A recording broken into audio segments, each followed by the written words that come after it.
Quand j'étais enfant, j'écoutais la radio dans mon lit et ça me faisait voyager. J'écoutais la radio avec mes grands-parents, j'écoutais la radio avec mes parents. Donc on a toujours été des auditeurs assez assidus et c'est ce qui m'a donné envie de rentrer dans le poste. L'Allemagne et la Pologne, alors au-delà évidemment des passés. J'ai été très longtemps correspondante en Amérique du Sud. J'ai aussi été correspondante pour le magazine Le Point, pour le journal Le Monde, longtemps aussi pour le journal La Croix. Mais je travaillais principalement pour RFI et aussi pour Radio France, France Inter et France Info en France, pour relayer l'info ou brésilienne ou sud-américaine.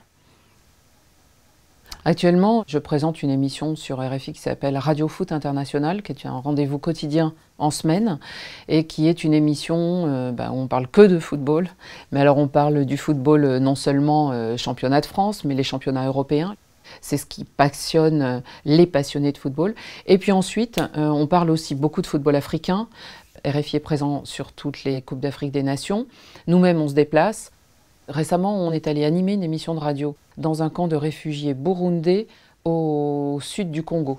C'était dans le but d'occuper et d'offrir quelque chose aux réfugiés parce que dans les camps, comme ce sont des réfugiés francophones, ils nous écoutent. L'essentiel de nos auditeurs actuellement se trouve en Afrique francophone. Donc on nous écoute de très loin.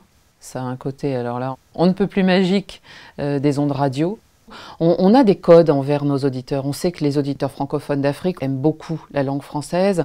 Ils aiment bien quand il y a un certain respect. Donc il n'y a pas d'invective, on ne se tutoie pas, on ne garde pas l'auditeur à distance, déjà qu'il est loin. Donc c'est quelque chose d'assez convivial, on va dire.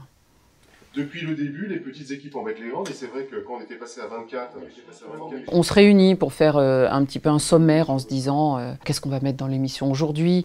On lit la presse, on écoute les infos. En général, on a trop d'informations par rapport à ce qu'on doit traiter. Donc il y a l'information qui s'impose, puis après, quand il se passe quelque chose d'actualité pendant l'émission, le service des sports est en face et ils arrivent avec l'information, avec la dépêche et ils vont me prévenir.